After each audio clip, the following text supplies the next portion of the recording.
Hello, welcome back to the Podbook. In this chapter, I want to dive into a foundational level of this amazing process of evolutionary emergence that we're in. And I want to look at three key ideas in quantum physics that I have picked up and run with for the philosophy that I've been articulating. Now, quantum physics is a long way away from our human level of experience. So I know that this can all sound a bit strange and a bit abstract, but I think it's worth it. And I hope that by the end of the chapter, I'll be able to paint the vision in a way that you can really appreciate it and see why I think it is worthy of your consideration. So there's lots of theories of quantum physics. There's many models being discussed and argued about, but the three ideas I want to share with you are generally agreed upon. And I'm not a physicist, so I'm not getting into any of the debates in physics. I simply want to highlight these remarkable ideas and then explore the way I want to use them and have used them already in this philosophy. And the three ideas are potentiality, information, and relationality. So let's start with a quote from one of the great founding fathers of quantum physics, who's Werner Heisenberg. He says this: atoms and the elementary particles form a world of potentialities or possibilities rather than things. Just let that settle for a moment. Atoms, elementary particles, are not things. They're potentialities. That's extraordinary, isn't it?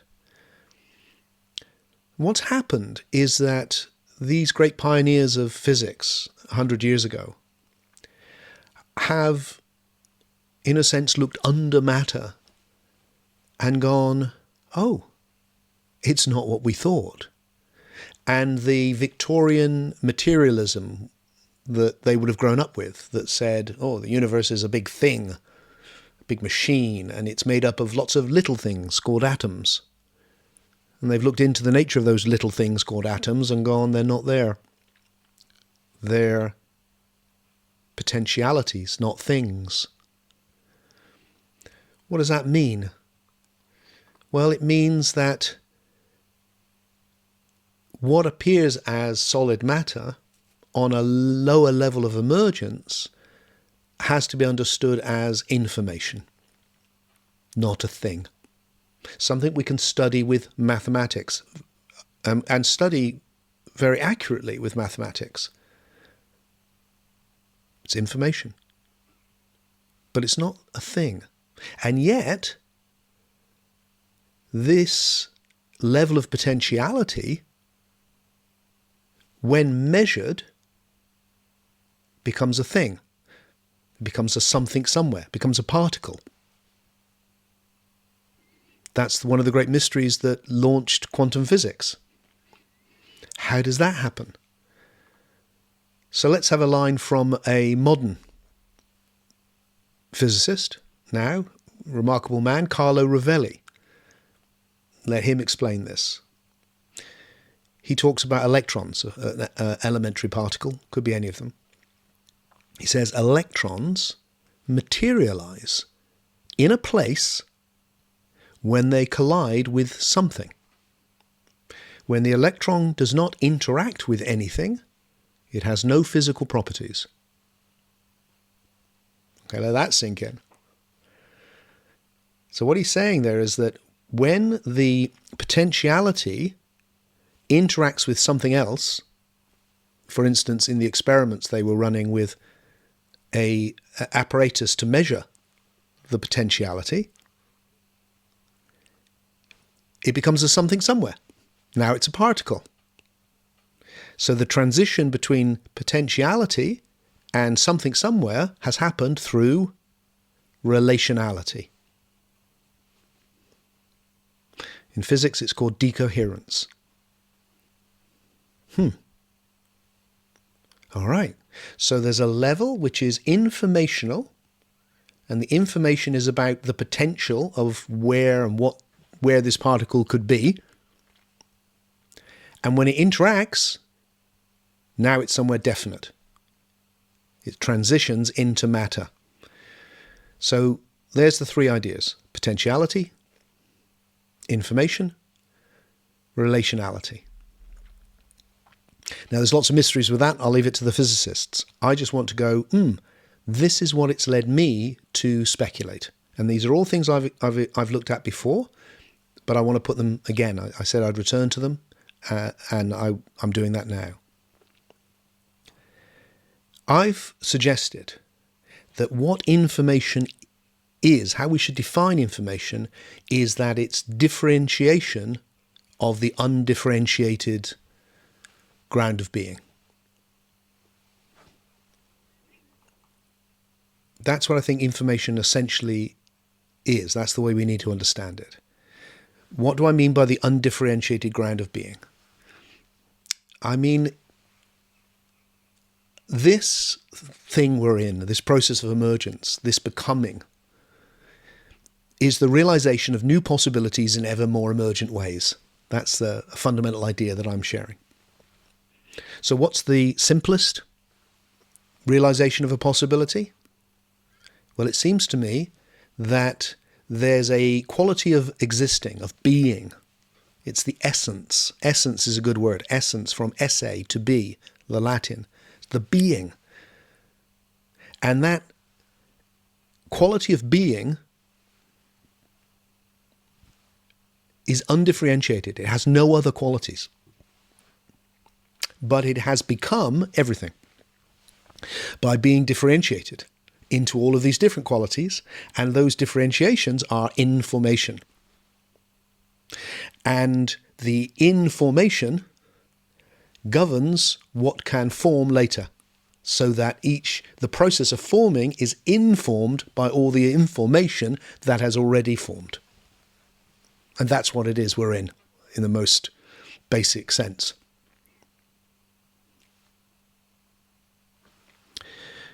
So what I'm saying is that quality of being, which has become everything, which is why everything has the quality of being, but every other quality is different. It's differentiated in different ways. That primal quality of being, the essence, is the potentiality to become anything. Like I said, not because it contains lots of little potentialities. It contains nothing. That's why. It's undifferentiated. To use the spiritual terms that are common, we'd say it is formless. It's non-dual. And that it is coming into this process of differentiation. And the most primitive form, the basic form, is duality. It's relationship. It's yin and yang. Not a new idea, is it? This and that, the bit. And that basic information, relationality, will then become all relationships and all information. So you can see the primary of relationship, because that's what information is. It's the relationship of the undifferentiated with itself, if you like. And here we are. So potentiality in relationship with itself, that's information. That's the whole process of becoming, in which new possibilities, new potentialities are being realized in ever more emergent ways. So it's an informational universe. Now, it's not a computer. I'm not saying that. I'm saying that differentiation, which we can understand as pure information, like the early levels I've suggested, we understand it with maths, is going to become the richness of the human level, where we understand it with poetry, and we have music and joy and laughter and God. And the higher levels, even though they are still as well information, cannot be reduced to the lower levels, because they're more information. They're more emergent. They're more than. And it's a universe of potentiality, because the potentiality hasn't gone away. The undifferentiated is the potential to become anything.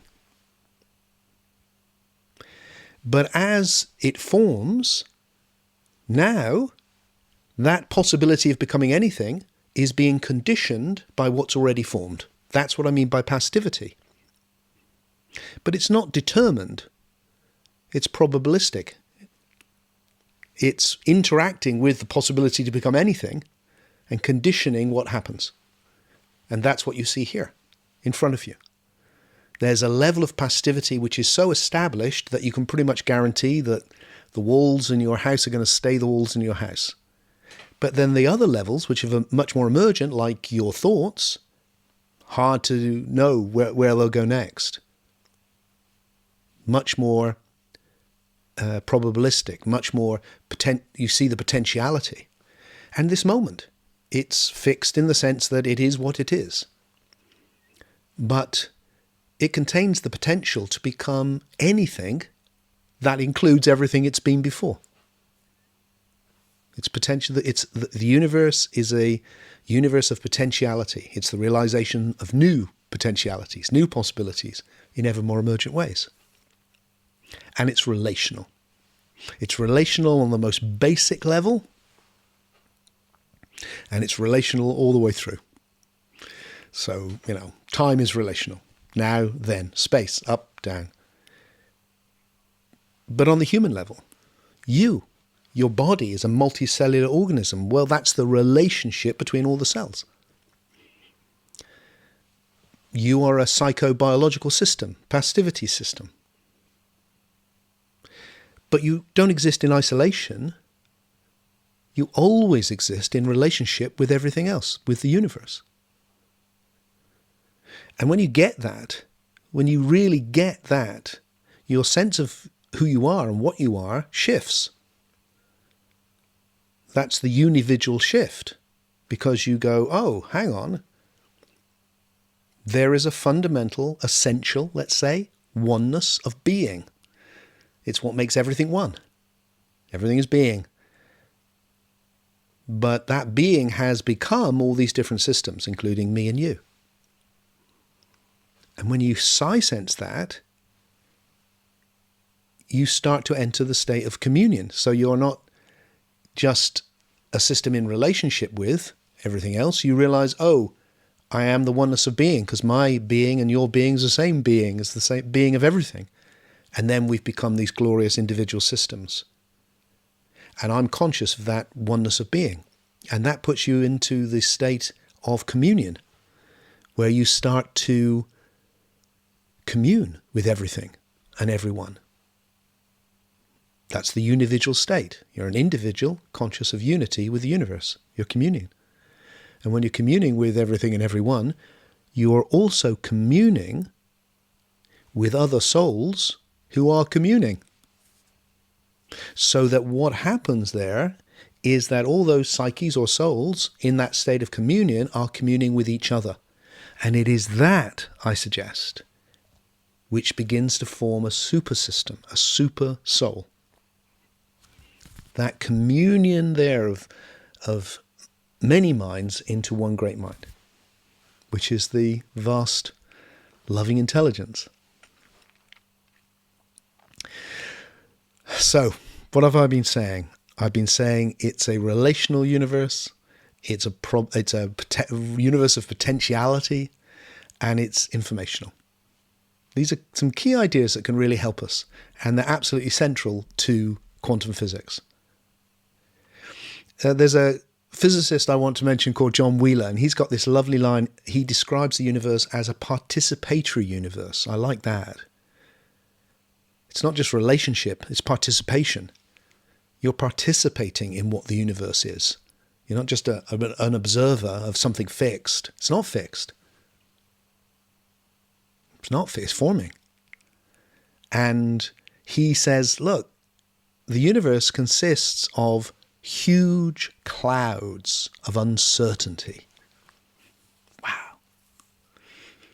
And what he's pointing to is, in particular, as a physicist, he's going, look, the quantum level, there's all these potentialities that have not come into relationship with anything else and become something somewhere. The quantum level hasn't gone. It wasn't like it was at the beginning and it's gone. No, it's here right now. It's always here. You're living in the world of psyche, yeah. You're living in the world of matter, yeah. And you're also living in these clouds of uncertainty, potentialities, that is studied in the domain of quantum physics. Can you sense that? Can you get that? It's like, ooh, we're in clouds of uncertainty. And then there's the material world, which is kind of much more certain. And then the psyche, there's more potentialities again, because it's more emergent.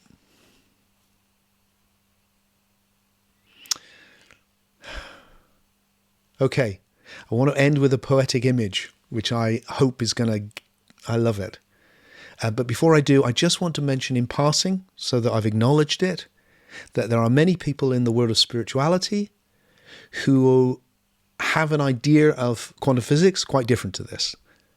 They often think that it has proved the primacy of consciousness, which is not what I'm saying, because it's not just any relationship that's necessary for the potentiality to become a something somewhere. It's a conscious observer. This view is very popular amongst spiritual folk. It's not popular in the same way at all amongst physicists. It's a very minor view. And they've left it behind or rejected it for good reason, I think. Now, I'm going to go into that in a later chapter, I hope. I just want to acknowledge it here. I just want to assert that it certainly doesn't prove it. It's a model, and it's a model which is not a mainstream model, and I think for good reasons. We'll get into that later. For now, let's just have that sense of potentiality. Wow. Yeah, it's here right now, that potentiality. Relationality. It's here right now. Information. All of this. Everything you can discern. Every differentiation you are discerning right now. You're discerning the information which is forming the universe. All right. Let me end with this. This little image arose for me reading a line from Carlo Rovelli, who I've mentioned already, the physicist. And he said, "It is only in interactions that nature draws the world." And the image that came up was of an empty page. And I've described the undifferentiated as kind of like as an analogy, like the empty page. Anything could be written on it, drawn on it. And the image that came to me was someone sketching. Now, the universe isn't being sketched by anyone, but just play with the image. And imagine there's the empty page. Potentiality for anything. And then there's a line. Oh. First bit of information. Another line. More information. Another line. It's kind of, what is it? Abstract. Bit of a mess. Another line. Another line. Another line. Another line. Another line. And all the lines are interacting with each other. Something's forming. What is it? Is it this? No. Could it be that? Oh, don't know. More information. Building on what's already there. More and more. Oh, I see. Now I'm seeing what it is. Oh, right. Oh, and there's depth and levels to this, and then the detail, and then each little dot becoming more and more. And then the thing that started as kind of abstract, and now, wow, that's beautiful. Beautiful. Oh, yeah. And now it's sublime.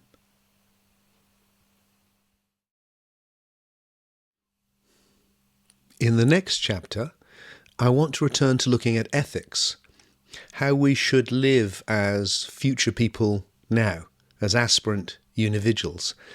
And in particular, I want to focus on the evolution of ethics throughout human history, so we can see where we've come from and where it's going next.